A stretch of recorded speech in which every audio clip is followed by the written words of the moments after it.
Hello there, this is the World News at 12 on Voice of the People, 90.3 FM. My name is Chioma Innocent, and here are the top stories. Asari Dokubo blows hot, cautions Tinubu Wike over moves to impeach Fubara. Court stops probe of Senator Natasha Akbuti. SWAP fighters kill police inspectors' children, burn house in deadly attack. And China declares readiness for war with the United States. Details now.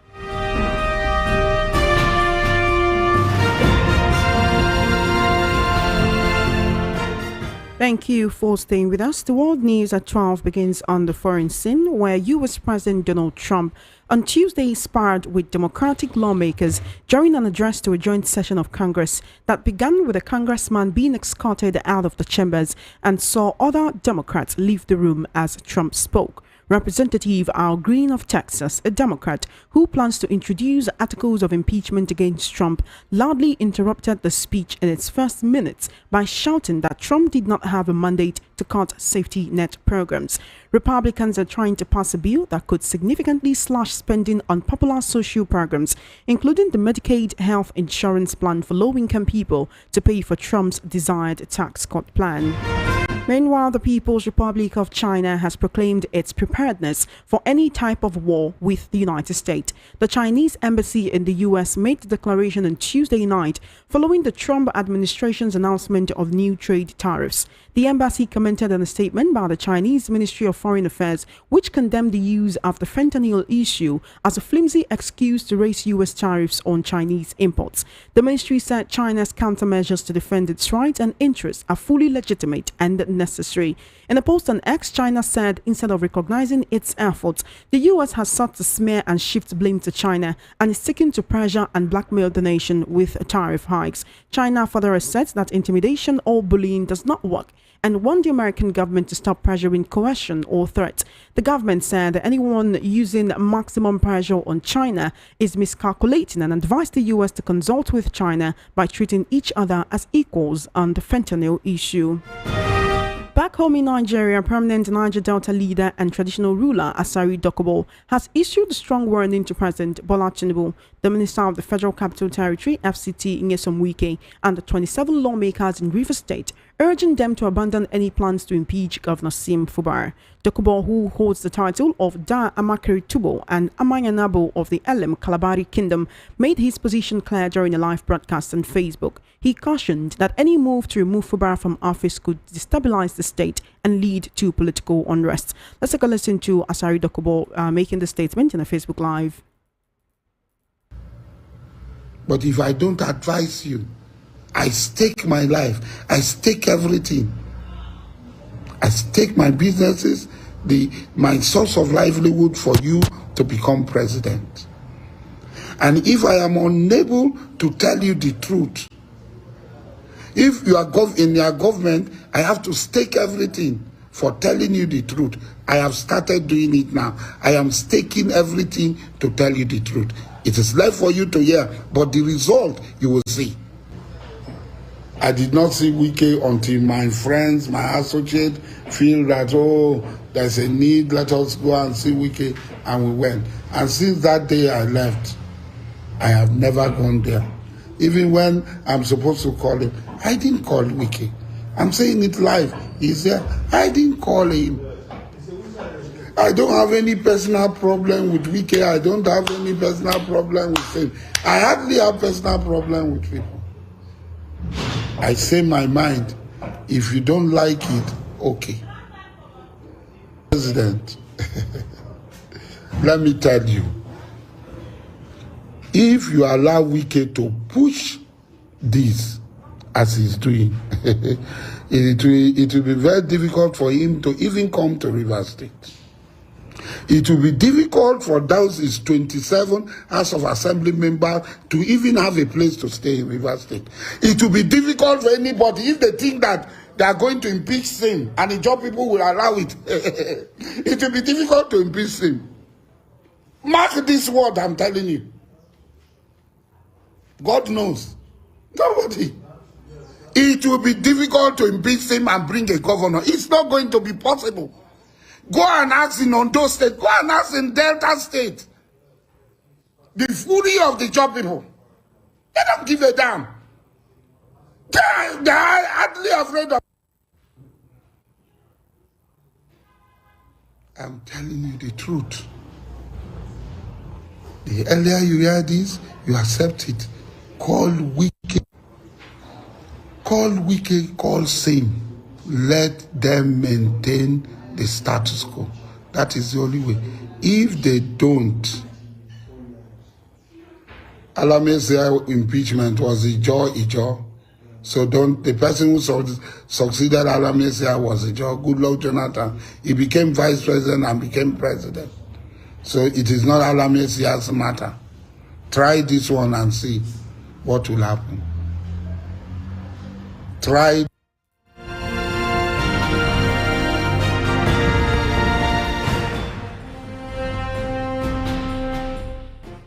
Meanwhile, a federal high court in Abuja has restrained the Senate Committee on Ethics, Privileges and Public Petitions from conducting a disciplinary proceeding against the senator representing Kogi Central, Senator Natasha Akpoti-Uduaghan. The presiding judge, Justice Obiora Igwatu, gave the order on Tuesday following an ex-parte application filed by her counsel. You will recall that on February 20, the Kogi Central lawmaker clashed with Senate President Godswill Akpabio over seat allocations. Following the development, the Senate referred her to the Ethics Committee for disciplinary review. In the latest development, operatives of the Nigeria Police Force have dispersed supporters of the lawmaker representing Kogi Central and Natasha from accessing the National Assembly complex. VOP News gathered that the supporters had converged at the Assembly gate but were dispersed by police officers with tear gas to prevent a breakdown of law and order. The protesters had converged on the National Assembly gate as early as 8 a.m. with the resumption of plenary and hearing of the Senate Committee on Ethics, Privileges and Public Petition scheduled for today. The protesters demanded the immediate resignation of the Senate President over the alleged sexual harassment claims leveled against him. Candidate of the People's Democratic Party (PDP) for the 2023 governorship election in Lagos State, Abdulaziz Adediran, popularly known as Jandor, has claimed he lost due to Peter Obi's influence. Jandor made the claim while speaking on the Monitor television program on Tuesday. According to him, his campaign had gained huge momentum before the February 25, 2023 elections. However, the sudden shift in voter dynamics altered the outcome. According to the results announced by the Independent National Electoral Commission (INEC), the incumbent governor Babajide Sanwo-Olu polled a total of 762,134 votes to emerge winner. The candidate of the Labour Party, Gbadebo Rhodes-Viver, polled 312,329 votes, while Jandor scored 62,449 votes. In a tragic development, suspected fighters of the Islamic State West Africa province, ISWAP, launched a deadly attack in Buni Yadi, Gujba local government area of Yobe State, killing 2 children and burning down the residence of a police inspector.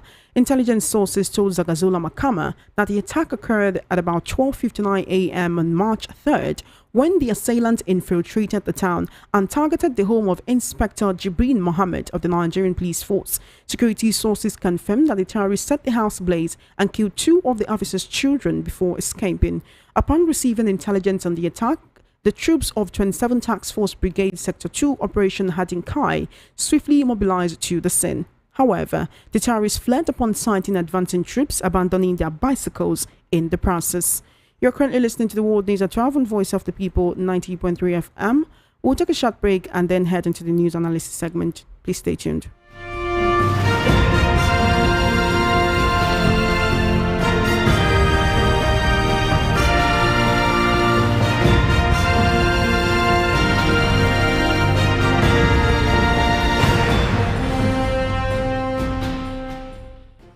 Welcome back. You're still tuned into the World News at 12 right here on Voice of the People 90.3 FM. We're now going to the news analysis segment to discuss issues in the news this afternoon. I have political, social, national and international affairs analyst, Mr. Peter Anosike. It was a pleasure to have you here. Good afternoon. Thank you for having me. Thank you so much for coming. You heard what Asari Dokubo said. He's literally blowing hot. He's trying to caution the president, to also telling the president to caution FCT Minister Wike, saying at the end of that speech, actually, he said a word is enough for the wise. This is literally a threat to the president of the Federal Republic of Nigeria. Why does Asari Dokubo, or who does it feel like he is, that he can actually come out and issue threats against the president? Because this is not the first time this is happening. And he's saying, go and ask about the Ijaw people.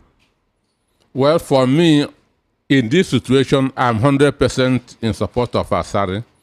I'm not Asari's man, but in this particular case, I'm very much in support of him because one,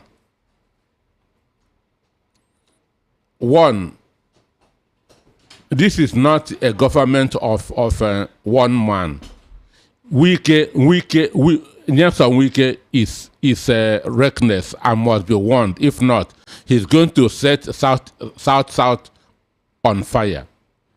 Not just River State. Tinubu should be warned to go and tell them Wike and those 27 illegal House of Assembly members in River State that they should not have it in their widest imagination of impeaching Fubara. Illegal? Have they been deemed illegal by the They are court? illegal.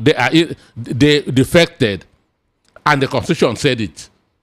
The Constitution said it, so they should be warned never to dream of it. But does Governor Fubara deem them illegal? Because the report has it that he has formally recognized the Speaker of the State House of Assembly loyal to FCT Minister Nyesom Wike, that is Martin Amewule. I'm saying my mind.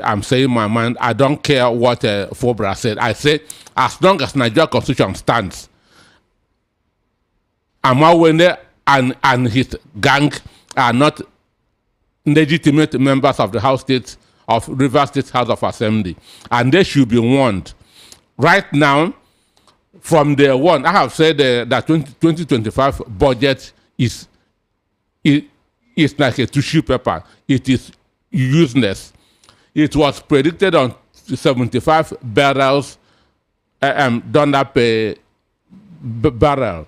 As we speak, oil is selling at $73 per barrel, which means it is far below the budget. The budget is in trouble as we speak. Then when oil pipes, when these guys begin to do what they did between 2002 and 2007, it will be worse. So Wike should be called to order. In this particular case, I'm not a fan of Asari, but Asari is right. Wike should be called to order. Amawende and his people should be called to order. Since 1999, Fubara is the only Ijaw man that has become governor of River State. Peter Odinle, Rotimi Amechi, and Nyesom Wike are from upland. So Fubara is the only riverine person that has been declared the governor of the state and must be allowed to finish his tenure. Anything other than that is going to set Rivers and South on fire. There is a letter currently circulating all over social media. The letter is written to the River State Assembly and it's signed by the Secretary to the State Government, Dr. Tami Wenike Danagogo, where the government acknowledged the awareness of the Assembly's resolution but noted that he had not yet received formal communication from lawmakers. So Governor Fubara is saying he was not given 48 hours to present the budget, but he has said he will go along with what the Supreme Court is saying. Are you saying that Governor Fubara should fight against the judgment of the Supreme Court? Before you know what a court says, you have to get the CTC certified true copy of the judgment. He's saying that will be available by March 7th. Okay, so you have to get the certified true copy and then study to know what the judgment said. For now, they have not got the CTC. So until they get that CTC, the Martin Amewule and the other members of the Assembly are wrong to have given Governor Fubara 48 hours to represent the 2025 They should budget. study the judgment to know what it actually said. They should study the judgment and know what it actually said. So for me, giving him 48 hours is very, very wrong because they need to get the CTC. And as I said, Tinubu should, as the father of the nation as we speak, must call those people to order and call Wike to order. If not, they'll be setting River State and South on fire. All right. This is not the first time that Asari is talking on this issue. Towards the end of October last year, he came out to say if you remove Fubara, something will happen, which is more or less issuing threats. You may say you agree with the sentiments that or what he's saying, but is this the best way to say it? Issuing threats to the President of the Federal Republic? We do know that Asari is someone who can threaten violence, knowing his antecedents, knowing the way he moves. Is that the best way to actually tell the President to call his minister to order? That's the language that government understands. Threats of violence, even with all the insecurity in the country, do we need more militia and non-state actors with weapons in their hands? That's the language, because what they are doing is a threat to democracy. What Wike is doing is a threat to democracy. What Amawone and his gang are doing is a threat to the system. So for me, I agree with Asari 100% on this issue. Even if he's threatening to cause mayhem. Even if he's threatening fire, sulfur, and brimstone, I agree with him 100%. If you say that you agree with him, do you not realize how this will actually impact negatively on the people of Rivers State, whom their governor has not even been allowed to govern properly Then due to this debacle? Then they should behave themselves. The people of Rivers State should behave themselves. When the Wike and his criminal elements should behave themselves. To save the people of Rivers State. They should behave themselves. They must not think of impeaching Fubara. That's where I stand. Governor Tinubu, President Tinubu has already waded into this issue from in the very beginning when it started, hoping to nip it in the bud. But then the issue has endured up until now. Why do we still have people calling him and then saying, oh, call your minister to order? Because at least in the beginning he did. He called the meeting, Wike and Fubara, they sat down, there was resolutions reached where everything should return to status quo. Can you still blame the president for the debilitating condition of River State polity and the crisis in the River State Assembly right now? The first responsibility of government is protection of lives and property. And now, there's going to be loss of life and property if he didn't intervene as the father of the country. It does not matter how much he has intervened, he needs to intervene more. He needs to intervene more. All right, we'll come back to this issue, but I want to quickly move forward to the court stopping the probe of Senator Natasha Akpoti today by the Ethics, Privileges and Public Petitions Committee of the National Assembly. They were supposed to sit today, and actually some protesters gathered in front of the National Assembly this morning to support Senator Natasha Akpoti. They were dispersed by policemen with tear gas.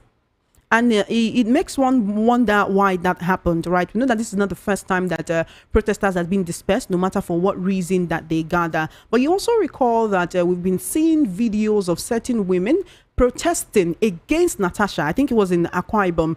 Women protesting against Natasha for Akpabio, and we did not see police dispersing them with tear gas. Or is it because this one's gathered in front of National Assembly and police was trying to forestall a breakdown of law and order? Those are people that government has brainwashed, that the system has brainwashed, that they have nothing to do. Maybe 500 naira, 1,000 naira must have been given to them. Come and protest. So on the issue of a court stopping, investigating a case within the National Assembly is an internal affair. So when an allegation is raised, a committee is set up to investigate and find out whether it is true or not. So for me, Natasha going that to court should be jumping the gun. She should have waited for the Ethics and Privilege Committee to do their investigation, because it seems that you don't want them to investigate. But every Nigerian, every well-meaning Nigerian already know what will be the outcome of the investigation. They are going to say that the allegation is business. It's unfounded. Isn't that? It's what is going to come out of it. Because this concerns the president of the Senate? No, Nigeria is where we have alpha men. Understand me? So they feel that men can do anything and then get away. That's understand me with it. I'm sure if it's in the other countries of the world, pressure has been on Akpabio to resign. The people who gathered in front of the National Assembly to protest against the Senate President for Senator Natasha, that is actually what they're saying. There's certain people who have also been calling for the same thing. But one would wonder why we continue to seek for more representation of Nigerian women in politics. But then when they get into politics and then they let us know that this is what they are facing, there are a lot of people who do not believe them. I do not know if you have seen the video clips of Senator Florence Itagiwa talking about this situation and saying when you become a senator, you have become above sexual harassment. Then there's also one of Senator Biodun Olujimi talking about how, Senator President of Senate Akpabio, he jokes a lot, so maybe he was just playing and then she took it too serious. How can we actually push more women or encourage more women to go into politics in Nigeria if this is what they'll be seeing there? Because you would think that there is a position that a woman would attain in the world that she would not have to deal with this sort of mediocre problems anymore, or this patriarchal problems anymore. For me, and listening to Ita Giwa on our rise, he never made any sense to me. I never understood her argument. I never understood her argument. One, are you saying that Natasha was wrong in raising an arm? Understand? So her herself is not above sexual harassment. Itagiwa, after being a senator, even up to today, is not above sexual harassment. So saying that there's a stage you will reach and you go beyond the sexual harassment, to me does not make any meaning. Then the person that is saying that Akpabio jokes a lot was not making sense. The other one that said that he was with Akpabio all the way, understand me, still does not make, because this is not what you do in the open. This is not what you do in the open. And Natasha said that Akpabio used to call at odd hours of the night. So what do we do? The communication companies should investigate and find out the times that Akpabio calls, whether it is the appropriate time or not. Understand me? So, but all these things are happening because it is Nigeria. If it's in America, by now, Akpabio that will be out of there. If it's in Britain, by now, Akpabio will be out of there. But he's still there, talking tough, renting people that to go and protest on his behalf, because this is Nigeria. And again, I don't like the issue of pro-supporters supporting Akpabio and the pro-Natasha supporters. We should remove this issue from them. This issue should stand on its own, instead of having supporters protesting. It's wrong, because we actually have people with banners at the Unity Fountain in Abuja right now shouting Akpabio must go. Do you actually agree with them? Because when it comes to this issue of sexual harassment, this is not in relation to the President of the Senate. This is not the first time we're hearing it, right? I cannot recall her name now, but I don't know if you remember that former MD of NDDC. Yes, yeah, I think it was in 2020 or so. 2020, when she said she slapped him for the same situation. The same thing. Right? Do we have people who do not have shame at the helm of affairs in the nation? Because there are certain situations where your name will be called and you want to remove yourself from political position. Most of them, shame is very far from them. And then nothing will happen, and then we'll just continue like that. So what I'm trying to say, we should remove this issue from Natasha and from Akpabio. This should be an issue of public concern.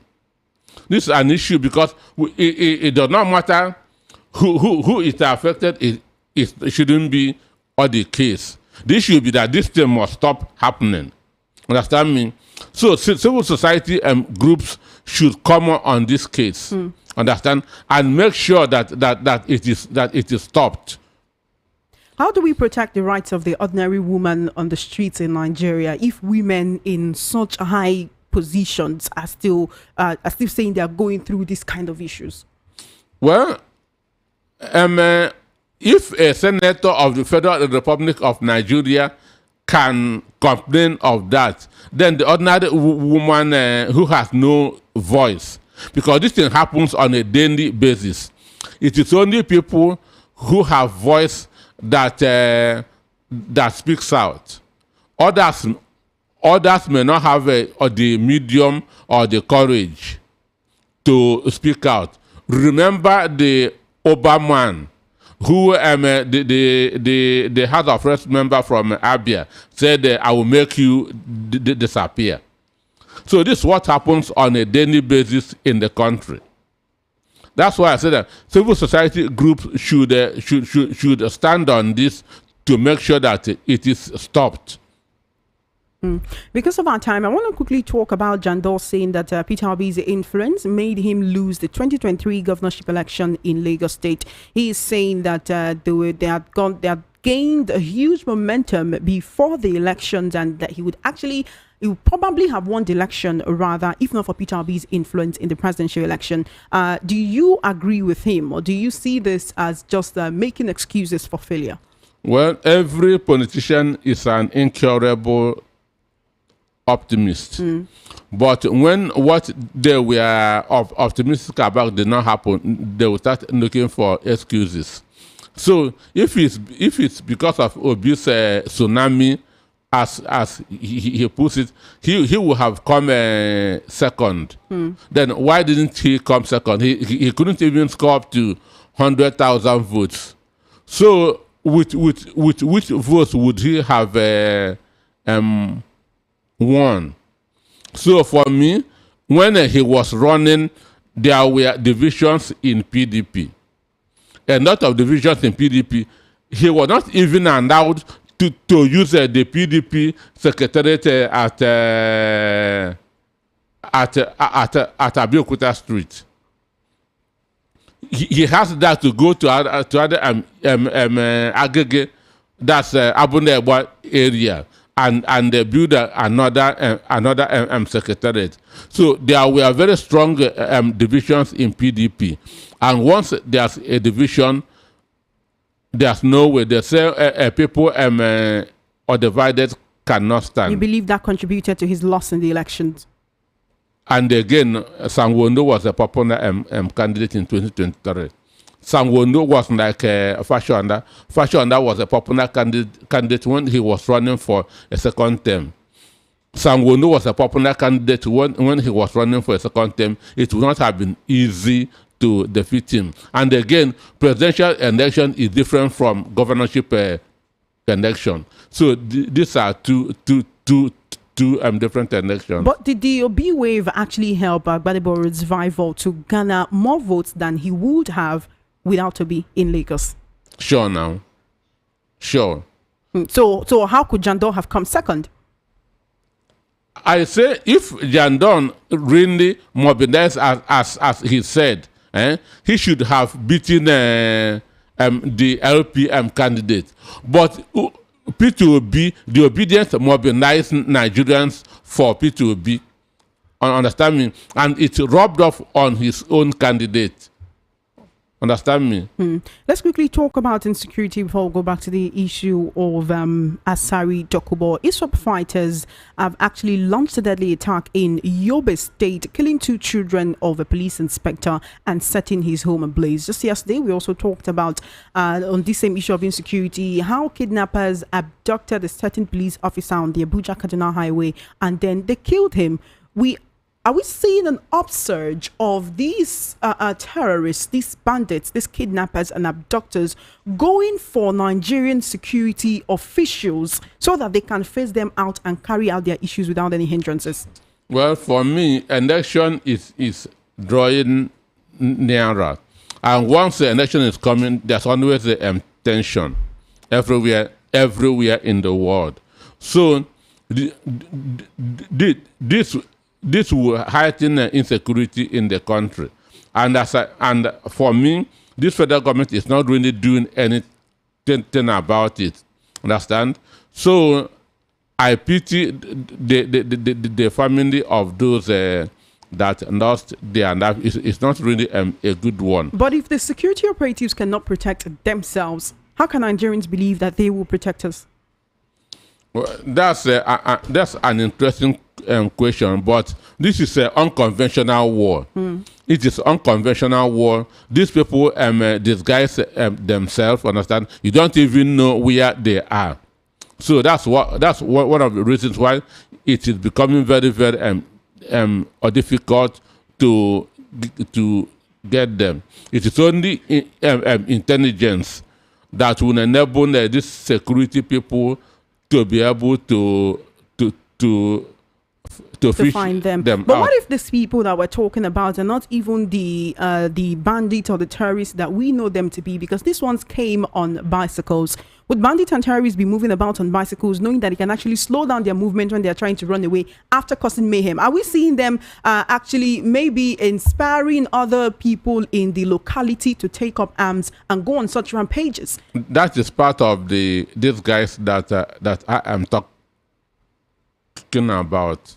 They disguise themselves so that they will not be easy to dictate. All right. Just before we go in a few minutes, let's go back to the issue of Asari Dokubo and his seeming threats against President Tinubu and the Minister of the FCT, Wike. Alongside him, the Ijaw National Council, that's the INC, and the Ijaw Youth Council, the IYC, have warned that they will resist any forceful attempt to remove the governor of Rivers State, that's Fubara, from office. Both of them, the two groups, have condemned the recent Supreme Court judgment, which reinstated the Martins and Umewuli-led members of the Rivers State House of Assembly, who of course have been at loggerheads with the governor. Also sacked all elected local government chairmen in the state. All of these groups coming together, all of these groups speaking for Governor Fubara. I'm just concerned about the kind of mayhem that may be unleashed on the state if all of these people do not call each other to order. That's why Martin Amawende and Nyesom Wike should be called to order, not to attempt anything out of the ordinary. So that they shouldn't attempt anything out of the ordinary. Tom Pondo, Ateke Tom, Asari, all of them are Ijaw people. All of them are Ijaw people. And the oil pipelines are in their area.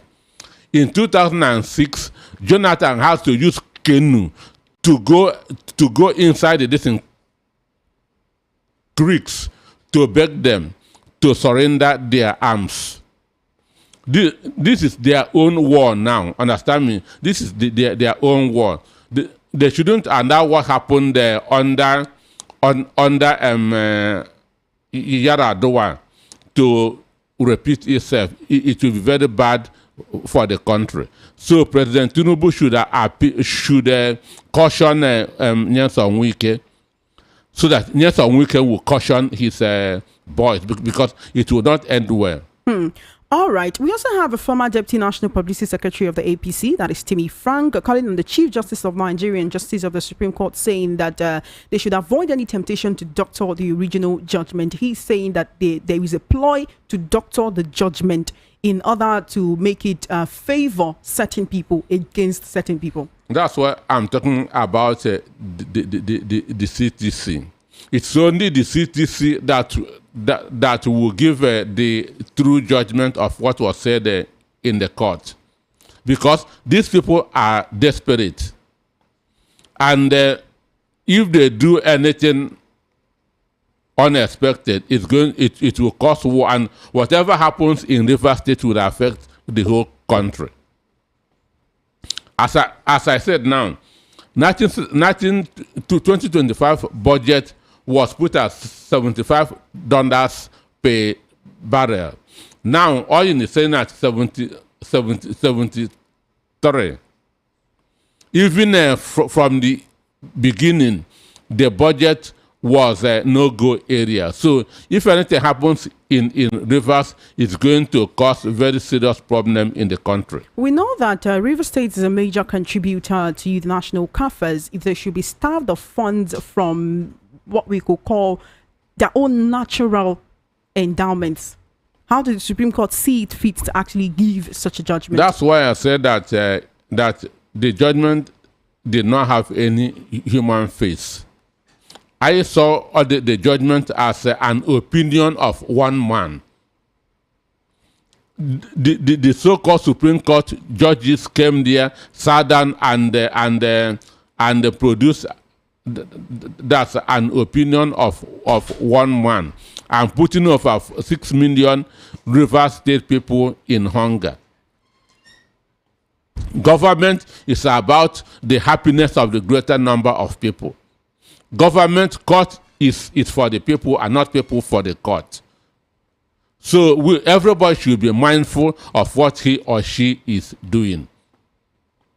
River State is very important to this country. If they toy with it, they are toying with hunger.